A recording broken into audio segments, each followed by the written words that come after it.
सुना करेजा। फिर आ गई लू तू। हाँ हमार करेजा। चला जा तू, हमें काम है। ऐसे कैसे? तो कैसे?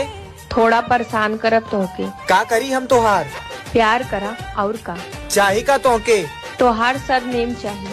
अरे पागल लड़की। पागल मत बोला।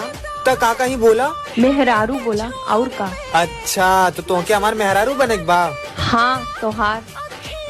ठीक बा, लेकिन फ्यूचर के का सोचले बाड़े तू? अपने लड़कन का नाम। अरे वो बेशरम, ये नहीं पूछनी है। फिर काहे के पूछत हवा? अरे यार हम वो कैसे बहस करत ही? का बोला तू? अरे नहीं नहीं कुछ नहीं। I love you. I love you too करे जा।